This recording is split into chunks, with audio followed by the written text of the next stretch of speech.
Hello കൂട്ടുകാരെ, 6ാം ക്ലാസ്സിലെ social സയൻസിലെ 5ാമത്തെ യൂണിറ്റാണ് നമ്മളിന്ന് നോക്കുന്നത്. കൾച്ചർ ആൻഡ് കൾച്ചറൽ ഡൈവേഴ്സിറ്റീസ് എന്നാണ് ചാപ്റ്ററിൻ്റെ പേര്. ആദ്യമായിട്ട് ഇവിടെ നമ്മളുടെ ആദ്യത്തെ പ്രൈം മിനിസ്റ്റർ ആയിട്ടുള്ള ജവഹർലാൽ നെഹ്റുവിൻ്റെ ദ ഡിസ്കവറി ഓഫ് ഇന്ത്യ എന്ന് പറയുന്ന പുസ്തകത്തിൽ നിന്നുള്ള കുറച്ച് വരികൾ തന്നിട്ടുണ്ട്. India is a land of vibrant colours, diverse languages and rich traditions. അപ്പോൾ ഇന്ത്യ എന്ന് പറയുന്നത് വ്യത്യസ്തമായിട്ടുള്ള നിറങ്ങളും ഭാഷകളും പാരമ്പര്യങ്ങളും ഒക്കെ ചേർന്നതാണ്. From the snow-capped Himalayas in the north to the vast seas in the south, each region boasts its own unique culture. അപ്പോൾ നമ്മളുടെ ഹിമാലയാസിലുള്ള മഞ്ഞുതൊപ്പികൾ അണിഞ്ഞ ഹിമാലയാസ് തൊട്ട് ഇങ്ങ് സൗത്തിലുള്ള ഈ കടൽ തീരം വരെയുള്ള ആളുകൾക്ക് അവരുടേതായിട്ടുള്ള ഒരു സംസ്കാരമുണ്ട്. Our country is home to countless festivals and music. അതുപോലെ തന്നെ നമുക്ക് എണ്ണിയാൽ തീരാത്ത അത്രയും ഉത്സവങ്ങളും ആഘോഷങ്ങളും അതുപോലെ തന്നെ സംഗീതവും ഒക്കെയുള്ള ഒന്നാണ് നമ്മളുടെ രാജ്യമെന്ന് പറയുന്നത്. Each diverse dance forms tell varied stories of our people. നമ്മൾ കാണുന്ന ഓരോ നൃത്തരൂപങ്ങളും ഓരോ വ്യത്യസ്ത കഥകൾ നമ്മളോട് പറഞ്ഞു തരുന്നുണ്ട്. Yet amidst the incredible diversity, there is a deep sense of unity strengthened by the inspiring life stories of great thinkers and warriors. അപ്പോൾ ഇത്രയും വൈവിധ്യങ്ങളൊക്കെ നിലനിൽക്കുന്നുണ്ട് എങ്കിലും അതിൻ്റെ ഉള്ളിൽ എന്തുകൊണ്ട് നമുക്കൊരു ഏകത്വമുണ്ട് അല്ലേ? നമ്മളുടെ നിരവധി ചിന്തകരുടെയും പോരാളികളുടെയൊക്കെ ജീവിത കഥകൾ നമ്മളെ എല്ലാവരെയും എന്ത് ചെയ്യുന്നുണ്ട്? ഒന്നിച്ച് നിർത്തുന്നുണ്ട്. India's true strength lies in its ability to embrace differences and find unity in diversity. അപ്പോൾ ഇന്ത്യയുടെ ഏറ്റവും വലിയ ശക്തി എന്ന് പറയുന്നത് തന്നെ എല്ലാ വൈവിധ്യങ്ങളെയും ചേർത്ത് നിർത്താൻ കഴിയുന്നതും അതോടൊപ്പം ഈ വൈവിധ്യങ്ങൾക്കുള്ളിൽ നിന്ന് ഒരു ഏകത്വം, ഒരു യൂണിറ്റി കണ്ടെത്താൻ കഴിയുന്നതുമാണ് ഇന്ത്യയുടെ യഥാർത്ഥ ശക്തി.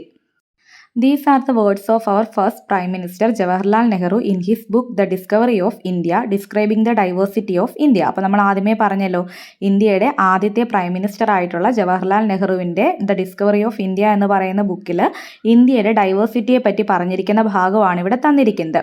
What are the diversities mentioned here? അപ്പോൾ എന്തൊക്കെ വൈവിധ്യങ്ങളെ പറ്റിയിട്ടാണ് ഇവിടെ പറഞ്ഞിട്ടുള്ളത്? അപ്പോൾ ആദ്യം എന്ത് തന്നിട്ടുണ്ട്? ലാംഗ്വേജ് എന്ന് തന്നിട്ടുണ്ട്. പിന്നെ എന്തൊക്കെയാണ് ഇവിടെ പറഞ്ഞിട്ടുള്ളത്?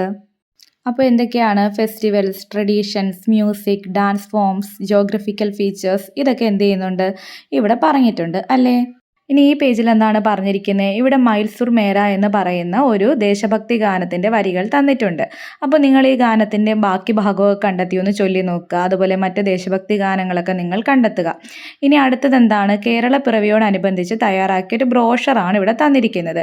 എൻ്റെ കേരളം, സുന്ദര കേരളം എന്നൊക്കെ പറഞ്ഞ് കേരളത്തിൻ്റെ ഒരു മാപ്പുണ്ട്. അതുപോലെ തന്നെ കേരളത്തിലെ പ്രധാനപ്പെട്ട ആഘോഷങ്ങളും മറ്റ് കാര്യങ്ങളും ഒക്കെ ഉൾപ്പെടുത്തിയാണ് ഈ ബ്രോഷർ തയ്യാറാക്കിയിരിക്കുന്നത്. ഇതുപോലെ നിങ്ങൾക്കും എന്ത് ചെയ്യാം? ഡിജിറ്റൽ ബ്രോഷർ തയ്യാറാക്കി നോക്കാം. എന്നിട്ട് നിങ്ങളത് നിങ്ങളുടെ ക്ലാസ്സിൽ അവതരിപ്പിക്കുക. ഓക്കെ. ഇനി അടുത്തതായിട്ട് നോക്കിയ ഒരു ടെക്സ്റ്റ് മെസ്സേജ് ആണ് കാണിച്ചിരിക്കുന്നത് അല്ലേ? ഇതെന്താണെന്ന് വെച്ച് കഴിഞ്ഞാൽ, ഋതി എന്ന് പറയുന്ന ഒരു രാജസ്ഥാനി ഫാമിലിയിൽപ്പെട്ട കുട്ടി, അവളുടെ മാതാപിതാക്കൾ ഇവിടെ കേരളത്തിൽ ജോലിക്ക് വന്നപ്പം കുട്ടിയും കേരളത്തിലെത്തുകയും ചോലവനം ഗവൺമെൻറ് UP സ്കൂളിൽ പഠിക്കുകയും ചെയ്യുകയാണ്. അപ്പോൾ ഈ കുട്ടി തൻ്റെ ഫ്രണ്ടിന് അയച്ച ഒരു മെസ്സേജാണ് എന്ത് ചെയ്തിരിക്കുന്നത്? ഇവിടെ കൊടുത്തിരിക്കുന്നത്. Dear friends, how are things at our school? അപ്പോൾ കൂട്ടുകാരെ, നമ്മുടെ സ്കൂളിലെ വിശേഷങ്ങൾ എന്തൊക്കെയാണ്? I came to my village to celebrate Hariyali Teej. ഞാൻ എൻ്റെ ഗ്രാമത്തിലേക്ക് വന്നത് എന്തിനു വേണ്ടിയിട്ടാണ്? ഈ ഹരിയാലി തേജ് എന്ന് പറയുന്ന ഒരു ആഘോഷത്തിന് വേണ്ടിയിട്ടാണ്. We celebrate Teej in the month of Shravan which is Chingam in Kerala. അപ്പോൾ ഇവർ തീജ് എന്ന് പറയുന്ന ആഘോഷം ആഘോഷിക്കുന്ന ഏത് മാസമാണ്? ശ്രാവണ മാസത്തിലാണ്. നമ്മുടെ കേരളത്തിലെ ചിങ്ങമാസമാണ് അവരുടെ ശ്രാവണ മാസം. Don't you put up swings for Onam in Kerala? We also put up swings here for Teej festival. അപ്പോൾ നിങ്ങൾ ഓണത്തിന് ഊഞ്ഞാലൊക്കെ ഇടാറില്ലേ? അതേപോലെ ഞങ്ങളും എന്ത് ചെയ്യാറുണ്ട്? തീജിന് ഊഞ്ഞാലിടാറുണ്ട്. New clothes, sweets, feasting at relatives house and so on are part of this festival. അപ്പോൾ പുതിയ വസ്ത്രങ്ങൾ എടുക്കുന്നതും മധുരപലഹാരങ്ങൾ വാങ്ങുന്നതും അതുപോലെ തന്നെ ബന്ധുക്കളുടെ വീട്ടിലൊക്കെ പോയി ഭക്ഷണമൊക്കെ കഴിക്കുന്നതും ഒക്കെ ഈ ഫെസ്റ്റിവലിൻ്റെ ഭാഗമാണ്. വി ഓൾസോ സെലിബ്രേറ്റ് പുഷ്കർ മേള ആൻഡ് ഗജമേള. അതുപോലെ തന്നെ അവരെന്തോ ആഘോഷിക്കാറുണ്ട്? പുഷ്കർ മേളയും ഗജമേളയും ആഘോഷിക്കാറുണ്ട്. On such occasions men wear turban and coats. അപ്പോൾ ഈ ആഘോഷവേളയിൽ അവിടെ പുരുഷന്മാർ എന്താണ് ധരിക്കുന്നത്? ടർബൻസ് എന്ന് പറഞ്ഞാൽ അവരുടെ തലപ്പാവുണ്ടല്ലോ, അത് ധരിക്കുകയും കോട്ട്സ് ഒക്കെ ധരിക്കുകയും ചെയ്യും. Woman wear skirts, cholis and sari. അപ്പോൾ സ്ത്രീകൾ അവർ സ്കേർട്ട്, പാവാടയും ബ്ലൗസും സാരിയൊക്കെ ധരിക്കാറുണ്ട്. I will tell you more about those when we meet. അപ്പോൾ ഇതിനെപ്പറ്റി ഞാൻ നിന്നെ കാണുമ്പോഴത്തേക്ക് ഒരുപാട് കാര്യങ്ങൾ പറഞ്ഞു തരാം. I will be back before Onam. ഓണത്തിന് മുന്നേ തന്നെ ഞങ്ങൾ അവിടെ തിരിച്ചെത്തും. I will bring some of our special sweets made by us for all of you. അപ്പം ഞാൻ വരുമ്പോൾ എന്ത് ചെയ്യാം, ഞങ്ങളിവിടെ ഉണ്ടാക്കിയ ഞങ്ങളുടെ ചില പ്രത്യേക സ്വീറ്റ്സ് ഒക്കെ നിങ്ങൾക്ക് എല്ലാവർക്കും വേണ്ടി കൊണ്ടുവരാമെന്നാണ് ഈ കുട്ടി പറഞ്ഞിരിക്കുന്നത്. പിന്നീട് അവിടെ ചോദിച്ചേക്കുന്നത് നമ്മളുടെ ഓണം ഫെസ്റ്റിവലും തീജ് ഫെസ്റ്റിവലും തമ്മിലുള്ള സിമിലാരിറ്റീസും അതുപോലെ തന്നെ ഡിഫറൻസും എഴുതാൻ വേണ്ടിയിട്ടാണ്. അപ്പോൾ സിമിലാരിറ്റീസ് എന്താണ്, രണ്ടും ചിങ്ങമാസത്തിലാണ്, അതുപോലെ സ്വിങ്സ് ഇടുന്നുണ്ട്, ന്യൂ ക്ലോത്ത്സ് വാങ്ങുന്നുണ്ട് അല്ലേ. അപ്പോൾ അതൊക്കെയാണ് അതിൻ്റെ പ്രത്യേകത എന്ന് പറയുന്നത്. ഡിഫറൻസ് എന്താണ്, അവർ ടർബൻസ് വെയർ ചെയ്യുന്നുണ്ട് അല്ലേ, അതുപോലെ പുഷ്കർ മേളയും ഗജമേളയും അവർ സെലിബ്രേറ്റ് ചെയ്യുന്നുണ്ട്, അതൊന്നും നമുക്കില്ല. അപ്പോൾ അതൊക്കെയാണ് വ്യത്യാസങ്ങളെന്ന് പറയുന്നത്. അപ്പോൾ ഇതുപോലെ നമ്മുടെ പ്ലേസിനെ പറ്റി നമ്മൾ ദാണ്ട് ഇവിടെ ഒരു ഫ്ലോ ചാർട്ട് എഴുതാൻ പറഞ്ഞിട്ടുണ്ട്. എന്തൊക്കെയാണ് നമ്മളുടെ പ്രധാനപ്പെട്ട food, clothing, language, festival, entertainment, monuments ഇതൊക്കെ ഉൾപ്പെടുത്തി എന്ത് ചെയ്യുക, നമ്മുടെ സ്ഥലത്തെ പറ്റി എഴുതാനാണ് പറഞ്ഞിരിക്കുന്നത്. നമ്മളുടെ പ്രധാനപ്പെട്ട ഫുഡ് ഇപ്പോൾ നമുക്ക് എന്തൊക്കെ എഴുതാൻ പറ്റും, നമുക്ക് ഫുഡായിട്ട് സദ്യ, ഫിഷ് ഐറ്റംസ് ഇതൊക്കെ നമുക്ക് ഉൾപ്പെടുത്താം അല്ലേ. ഇതൊക്കെ നമ്മൾ പ്രധാനമായിട്ടും നമ്മൾ ഉപയോഗിക്കുന്നവയാണ്. ഇനി അടുത്ത ക്ലോത്തിങ്ങിൽ നമുക്ക് എന്തൊക്കെയാണ് ഉൾപ്പെടുത്താൻ കഴിയുന്നത്, സാരി, മുണ്ട്, ഇതൊക്കെ കേരളത്തിലെ നമ്മൾ സ്ഥിരമായിട്ട് കാണാറുള്ള ക്ലോത്തിങ്സ് ആണ് അല്ലേ. അടുത്ത ഇനി നമ്മുടെ കേരളത്തിലെ ലാംഗ്വേജ് ഏതാണ്, കേരളത്തിലെ ലാംഗ്വേജ് നമ്മൾ പ്രധാനമായിട്ടും മലയാളമാണ് നമ്മൾ യൂസ് ചെയ്യുന്നത്. പിന്നെ നമ്മുടെ കേരളത്തിലെ പ്രധാനപ്പെട്ട ഫെസ്റ്റിവൽസ് ഓണം, വിഷു ഇതൊക്കെ നമ്മളുടെ പ്രധാനപ്പെട്ട ഫെസ്റ്റിവൽസ് ആണ്. ഇനി എൻ്റർടൈൻമെൻറ്റിൻ്റെ കൂട്ടത്തിൽ നമുക്ക് എന്ത് എഴുതാൻ പറ്റും, എൻ്റർടൈൻമെൻ്റ് ആയിട്ട് നമുക്ക് വള്ളംകളി, കഥകളി ഇതൊക്കെ നമുക്ക് ഉൾപ്പെടുത്താം. ഇനി മൊണമെൻറ്റ്സ് അതായത് സ്മാരകങ്ങളിൽ നമുക്ക് ഏതൊക്കെ ഉൾപ്പെടുത്താം, ബേക്കൽ ഫോർട്ട്, പാലക്കാട് ഫോർട്ട് ഇതൊക്കെ നമുക്ക് സ്മാരകങ്ങളായിട്ട് ഉൾപ്പെടുത്താൻ കഴിയുന്നവയാണ്. അപ്പോൾ ഇനി നിങ്ങൾക്കറിയാവുന്ന മറ്റു കാര്യങ്ങളും കൂടി ഉൾപ്പെടുത്തി നിങ്ങളതിനെ വലിയൊരു ബോക്സാക്കി ചെയ്താൽ വളരെ നന്നായിരിക്കും. ഓക്കെ, ഇനി എന്താണ് കൾച്ചർ എന്നിവിടെ കൊടുത്തിട്ടുണ്ട്. Our culture is formed by factors such as our food, clothing and language. അപ്പോൾ നമ്മുടെ ഭക്ഷണശീലം, അതുപോലെ തന്നെ നമ്മുടെ വസ്ത്രധാരണ രീതി, ഭാഷ ഇതെല്ലാം ചേർന്നാണ് എന്ത് ചെയ്യുന്നത്, നമ്മുടെ കൾച്ചർ, സംസ്കാരം രൂപപ്പെടുന്നത്. The way we think and act is also part of our culture. നമ്മൾ ചിന്തിക്കുന്ന രീതിയും നമ്മൾ പ്രവർത്തിക്കുന്ന രീതിയും നമ്മുടെ സംസ്കാരത്തിൻ്റെ ഭാഗമാണ്. Culture is something we inhibit traditionally as members of society.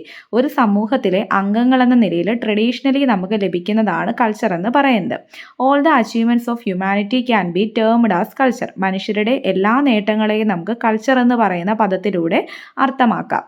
Culture is defined in the opening lines of the book Primitive Culture published by E.B. Taylor in 1871. അപ്പോൾ 1871 പ്രസിദ്ധീകരിച്ച പ്രിമിറ്റീവ് കൾച്ചർ എന്ന് പറയുന്ന ഒരു പുസ്തകമുണ്ട്.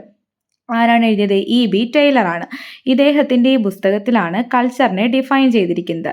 Thus culture is that complex whole which includes knowledge, belief, art, morals, law, custom and any other capabilities and habits acquired by man as a member of society.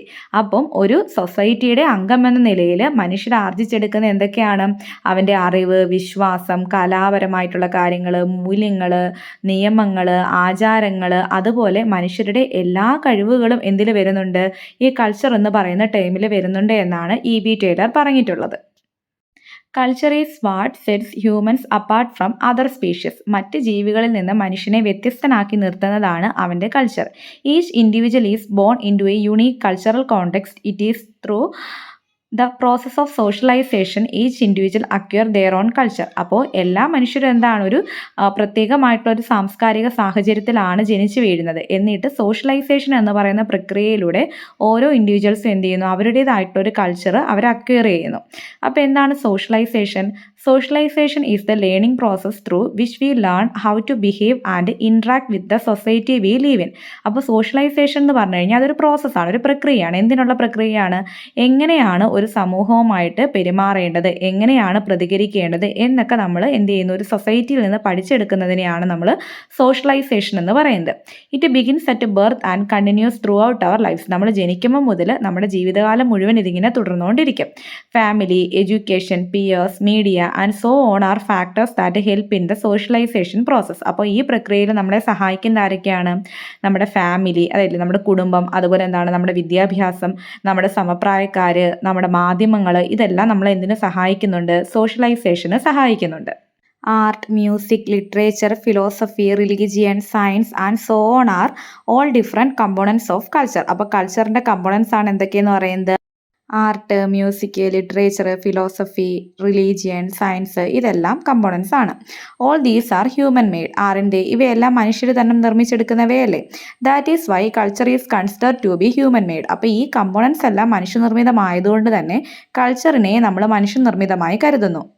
Culture has material and non material components. അപ്പോൾ ഈ പറയുന്ന കൾച്ചറിൻ്റെ കമ്പോണൻസിനെ നമ്മൾ material components എന്ന് non material components എന്ന് രണ്ടായിട്ട് തിരിക്കുന്നു. Food, clothing, household items and so on which can be seen on the surface and are tangible are the components of material culture. അപ്പോൾ ഈ പറയുന്ന ഇപ്പം ഭക്ഷണം അല്ലെങ്കിൽ നമ്മുടെ വസ്ത്രം അല്ലെങ്കിൽ നമ്മുടെ വീട്ടുപകരണങ്ങൾ ഇതൊക്കെ നമുക്ക് എന്ത് ചെയ്യാൻ പറ്റും, നമുക്കതിനെ കാണാനും തൊടാനും ഒക്കെ പറ്റും അല്ലേ. അപ്പോൾ ഇത്തരത്തിലുള്ള കമ്പോണൻസിനെ നമ്മൾ മെറ്റീരിയൽ കൾച്ചർ എന്ന് പറയും.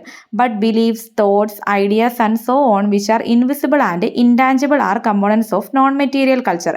പക്ഷേ നമ്മൾ പറയുന്ന വിശ്വാസങ്ങൾ, ചിന്തകൾ, ആശയങ്ങൾ ഇതിനെയൊന്നും നമുക്ക് എന്ത് ചെയ്യാൻ പറ്റത്തില്ല, കാണാൻ പറ്റത്തില്ല. അതൊക്കെ അദൃശ്യമാണ്, നമുക്കതുപോലെ അതിനെ തൊടാനും പറ്റത്തില്ല. അപ്പോൾ ഇവയെ നമ്മൾ എന്തെന്നാണ് പറയുന്നത്, നോൺ മെറ്റീരിയൽ കൾച്ചർ എന്നാണ് പറയുന്നത്. അപ്പോൾ ഇവിടെ എന്ത് ചെയ്തിട്ടുണ്ട്, കുറച്ച് ഓപ്ഷൻസ് തന്നിട്ടുണ്ട്. ഇത് വെച്ചിട്ട് എന്ത് ചെയ്യണം, മെറ്റീരിയൽ കൾച്ചർ എന്നും നോൺ മെറ്റീരിയൽ കൾച്ചർ എന്നും പറയുന്ന രണ്ടായിട്ട് ക്ലാസിഫൈ ചെയ്യാൻ പറഞ്ഞിട്ടുണ്ട്. അപ്പോൾ മെറ്റീരിയൽ കൾച്ചറിൽ വരുന്ന ആരൊക്കെയായിരിക്കും, shirt, book, utensils, house, bag, watch, phone, spade അല്ലേ. ഇതെല്ലാം നമുക്ക് എന്ത് ചെയ്യാൻ പറ്റും, കാണാനും തൊടാനും ഒക്കെ പറ്റും. അപ്പോൾ ഇവയൊക്കെ എന്താണ്, മെറ്റീരിയൽ കൾച്ചറാണ്. ഇനി നോൺ മെറ്റീരിയൽ കൾച്ചറിൽ വരുന്നത് ആരൊക്കെയാണ്, മലയാളം, റിലീജിയസ് ബിലീഫ്, അതുപോലെ തന്നെ എന്താണ് ലവ്, പിന്നെന്താണ് റെസ്പെക്റ്റ്, അതുപോലെ നോളജ്, ഇതൊക്കെ എന്തിൽ വരും, നോൺ മെറ്റീരിയൽ കൾച്ചറിൽ വരും. ഇനി കൾച്ചറിൻ്റെ ഒരു മാപ്പ് തന്നിട്ടുണ്ട്, ഒരു കോൺസെപ്റ്റ് മാപ്പ് തന്നിട്ടുണ്ട്. ഇത് നോക്കിയിട്ട് നമ്മൾ എന്ത് ചെയ്യുക, കൾച്ചറിൻ്റെ കമ്പോണൻസ് ആണ് ഇവിടെ തന്നിരിക്കുന്നത്, എന്തൊക്കെയാണെന്ന് നോക്കാം. എന്തൊക്കെയാണ്, festival, language, tradition, art, ritual, behaviour, symbol, food, clothing, belief, ഇതൊക്കെയാണ് കൾച്ചറിൻ്റെ കമ്പോണൻസ്. അപ്പോൾ കമ്പോണൻസ് ഓഫ് കൾച്ചർ നമ്മൾ പഠിച്ചിരിക്കണം. അതുപോലെ തന്നെ ഈ കമ്പോണൻസിനെ മെറ്റീരിയൽ കൾച്ചർ എന്നും നോൺ മെറ്റീരിയൽ കൾച്ചർ എന്നും ക്ലാസിഫൈ ചെയ്യാനും നമ്മൾ അറിഞ്ഞിരിക്കണം. ഓക്കെ, ബാക്കി ഭാഗവുമായി നമുക്ക് വീണ്ടും കാണാം. താങ്ക്